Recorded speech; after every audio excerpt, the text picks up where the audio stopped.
broke up with him. Did you know, I said, that under ideal conditions, an asparagus spear can grow 10 inches in 24 hours? I'd forgotten about my neighbor until tonight. Simon, I always think this time I'll like mushrooms. He pushes back in his chair and crosses his legs. Maybe next time. You to the table. This lamb is amazing. Chew, chew, chew. Mary had a little lamb, little lamb, little lamb. Mary had a little lamb whose tush is on my fork. The woman with whom you had an affair, smiling and blushing. That's so mean. I looked to Simon to return my expression, but he's engaged with the lovers. The lovers, her long arms reach across the table for his face, and he drops his chin into her palms. I've forgotten what it's like to feel a range of emotions in a single day. Waiter, bowing. Is something wrong? Me. Wrong? Waiter, with your pasta dishes? I shake my head no, and Simon does the same. Waiter, annoyed. Very well, I'll wrap these up.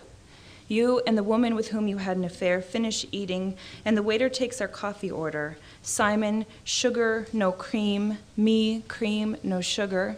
The woman with whom you had an affair, black.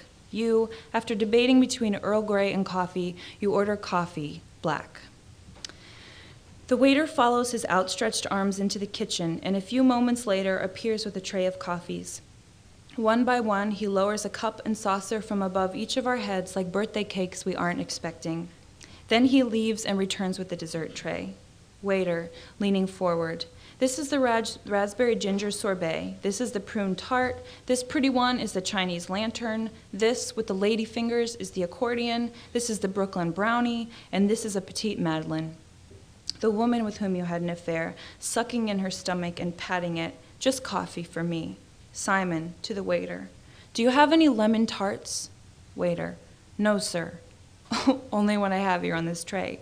Simon, you're sure there aren't any lemon tarts stuffed in the back of the freezer? Waiter, no, sir. We only serve homemade desserts that are baked fresh daily. Simon, what are they having? He points his thumb at the lovers. Waiter, leaning to the left in order to see past Simon, looks like they got the last pear flambe. We're discontinuing that dessert after tonight. I look over to the lovers. 2 spoons, 2 mouths, 10 fingers, 5 his, 5 hers, entwining themselves in each other. A bit over the top, I agree.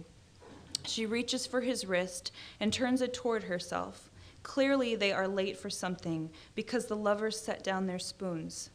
They weave through the tables, their raincoats billowing out behind them like the kites you and I flew on that terrible day that began our love. Your kite kept wrapping around mine, and at first I thought it was sweet, but eventually mine nose-dived into the sand. I knelt down beside it, and the waves crept closer, wanting to take the kite, a small sailboat, out to sea. Your kite was still up in the air, and you were balancing yourself beneath it. Look, look, you yelled. Watch how it twirls. I turned around in my chair to face the door, but it's too late. The lovers are gone. Me, looking at Simon. Where did they go? You. Who? Where did who go? Simon. To a movie. Me. I doubt it. You. To the woman with whom you had an affair. Who are they talking about? The woman with whom you had an affair. Simon. Who are you talking about? The waiter leans over the table and places the bill in the middle. You and the woman with whom you had an affair begin grabbing at each other's fingers. You, swiping the black book from her grip. You bought last time, remember? Those burgers that were bigger than our plates? With these words, you pause and look at me. Me, whispering, I'm embarrassed. You, your hand on my shoulder. I'm sorry, I shouldn't have brought it up. We can still, me, I'm embarrassed that you would be interested in someone like her. I'm nothing like her. You, looking around for the waiter because you won. Your credit card made it inside the black book and you want him to take it. Of course you're not. There's no one like you. You raise your hand awkwardly, as if you're hailing a cab for the first time and you're not sure you're doing it right. Me, but tell me, I want to know what you saw in her. Oh, who am I fooling? What you see in her. Simon, pointing at you with his pinky. Hey, I'm embarrassed that she would be interested in someone like him. You, to Simon and me, who the hell do you two think you are? I laugh out loud. You, listen, the affair came about because there were problems, and now there aren't. We're handling this in the best way possible. You look from me to Simon. Both of you agreed to this. I'm laughing harder now, and I snort once. You, to me, what? What is funny? Me, blowing my nose in my napkin and looking at you. You are funny. I'm laughing at you. You, well, you're the one you should be laughing at. You, the lover, appearing behind the woman with whom you had an affair. Have you seen a pair of glasses? The four of us look up at him. You, what the hell is going on here? The lover, to you. Look, buddy, I'm just looking for my reading glasses. I thought I left them on my table, but they're not there. Me, to the lover, where is your...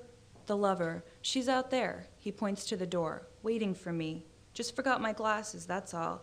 Anyway, I'm sorry. I didn't mean to interrupt. Me, oh, to you. I was just about to say that I'm not going to be with you anymore. You, pointing at the woman with whom you had an affair. Because of her?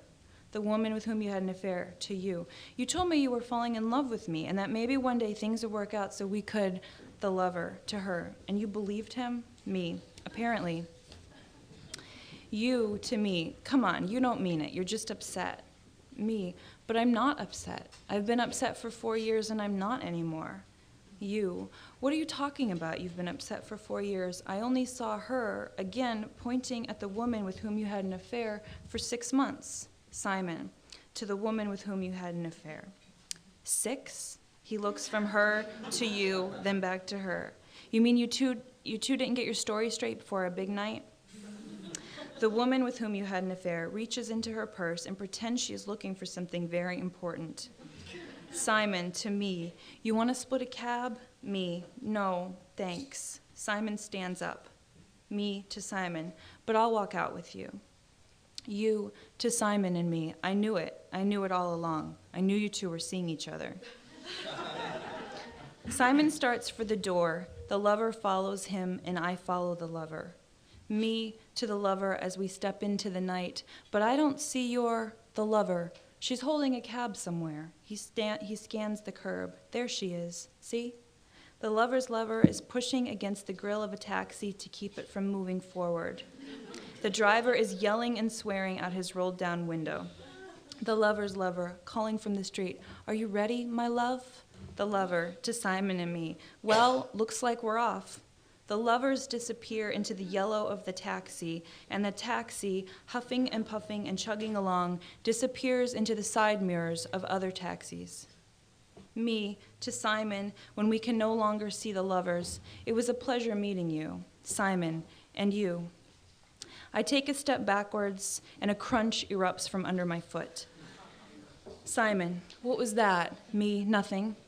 Simon, you stepped on something. I heard it. Me, I'm afraid to look. I know what it is.